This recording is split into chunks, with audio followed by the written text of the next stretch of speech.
Labą dieną. Šiandien turim 164 užsiėmimą.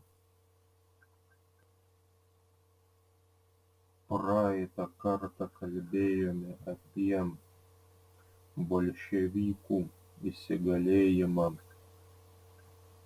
Rusijoje. Šį kartą pakalbėsime apie Lietuvos nepriklausomybės kovas. Pirmiausiai apie padėtį Lietuvoje 1918 metų pabaigoje, apie bolševikų įsiveržimą į Baltijos šalis. Taigi, 1918 metais, lapkričio 11 dieną, buvo sudaryta pirmoji atsikuriančios nepriklausomos Lietuvos vyriausybė. Jai vadovavo Augustinas Voldemaras. Prasidėjo valstybės kūrimasis. Organizavosi savivaldybės, policija, kariuomenė. 1918 metais, lapkričio 11 dieną, buvo pasirašytos Kompieno paliaubos.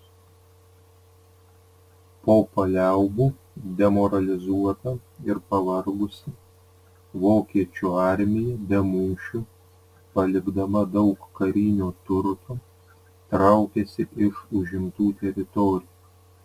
Paskui vokiečius slinko Raudonoji armija. 1918 metų pabaigoje ji įžengė į Estiją ir Lietuvą. Bolševikai užėmė ir visą Latviją, išskyrus vakarinę šalies dalį su Liepojos uostu. Vilnių Raudonoji armija užėmė 1919 metų sausio 6 dieną.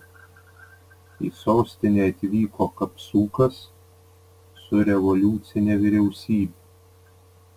Ši kabutėse laikinoji revoliucinė darbininkų ir valstiečių vyriausybė buvo sudaryta 1918 metais gruodžio 8 dieną Stalino nurodymu. Stalinas tada buvo Sovietų Rusijos tautybių reikalų liaudies komisaras. Užimtoje teritorijoje bolševikai kūrė savo valdžią. Jie nacionalizavo stambesnes įmones, dvarininkų, vienuolynų, bažnyčių žemes su visu inventoriumi. Nusavinta žemė buvo išdalyta valstiečiams. Skirtingai nei Rusijoje, iš karto pradėti kurti kabutėse liaudies ūkį. 1919 metais vasario mėnesį, gavus nurodymą iš Maskvos, buvo paskelbta apie Lietuvos ir Baltarusijos Sovietų respublikų sujungimą ir Litbelo sukūrimą. Apie pastangas išsaugoti nepriklausomybę. Artėjant bolševikams, Lietuvos valstybės tarybos pirmininkas Smetona ir ministras pirmininkas Voldemaras išvyko į užsienį ieškoti pagalbos. Valstybė trumpai liko be vadovų, bet greitai Mykolas Šleževičius Vilniuje suformavo naują koalicinę vyriausybę. Svarbiausias šios vyriausybės tikslas buvo sukurti kariuomenę ir išvaduoti šalį nuo interventų. Jau 1918 metais, gruodžio 27 dieną, Šleževičius kreipėsi į Lietuvos piliečius, kviesdamas ginti tėvynę. Per mėnesį savanoriai susirašė apie 3000 vyrų. Iš viso nepriklausomybės kovų laikotarpiu Lietuvos kariuomenės gretose kovėsi apie 10 000 savanorių.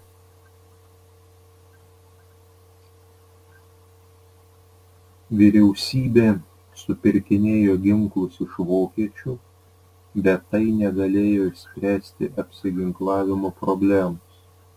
Atremti bolševikų puolimą ir apginkluoti armiją padėjo vakarų šalys. Vokietijos vyriausybė suteikė Lietuvai kelias paskolas, kurių dalis panaudota kariuomenei organizuoti. Į Latviją ir Lietuvą atvyko vokiečių kariai savanoriai. 1919 metais už paskolą gautą iš Didžiosios Britanijos vyriausybė pirko ginklų ir kitų reikmenų Prancūzijoje ir iš JAV kariuomenės sandėlių Europoje. Jau 1919 metais vasario mėnesį ką tik susikūrusi Lietuvos kariuomenė kartu su vokiečių savanoriais sulaikė Raudonosios armijos puolimą prie Kėdainių ir Alytaus. Tuo pat metu vokiečiai sumušė bolševikus Žemaitijoje. Raudonąją armiją iš rytų Lietuvos pavasarį pradėjo stumti lenkai. Balandžio-gegužės mėnesiais lietuviai kariai kartu su vokiečiais atsiėmė Ukmergę, Anykščius, Panevėžį, Kupiškį, Uteną, Rokiškį. Birželio mėnesį baigėsi vokiečių savanorių sutartis. Toliau Lietuvos kariuomenė su bolševikais kovėsi viena.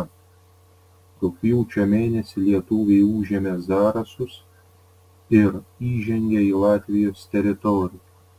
Kovos su Raudonąja armija baigėsi. Sovietų Rusija ir Lietuva taikos sutartį pasirašė 1920 metais Liepos 12 dieną Maskvoje.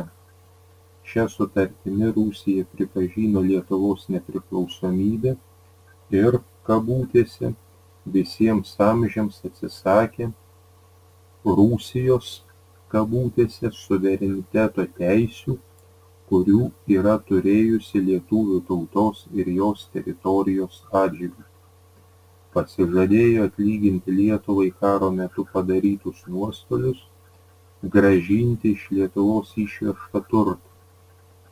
Sutartimi nustatyta Lietuvos rytinė siena. Lietuvai priskirta didelė teritorija, kurios gyventojų dauguma nekalbėjo lietuviškai. Bolševikai numatė, kad Lietuva, norėdama išlaikyti tą teritoriją, bus priversta konfliktuoti su Lenkija ir nuolatos bendradarbiauti su Sovietų Rusija. Klausimai ir užduotys. Pirma. Trumpai papasakokite apie padėtį Lietuvoje 1918 metų pabaigoje, apie bolševikų įsiveržimą į Baltijos šalis. Pasakokite remdamiesi pateiktą medžiagą ir žiniomis. Antra. Trumpai papasakokite apie pastangas išsaugoti nepriklausomybę. Su kokiais priešais teko kovoti Lietuvos kariuomeniai 1919 metų pirmoje pusėje. Kaip manote, kokios priežastys lėmė Sovietų Rusijos priešiškumą atsikuriančiai Lietuvos valstybei? Kodėl Sovietų Rusija 1920 metų Liepos 12 dienos sutartimi pripažino Lietuvą su Lietuvos vyriausybės reikalaujamomis teritorijomis rytuose? Pasakokite ir atsakykite remdamiesi pateiktą medžiagą ir žiniomis.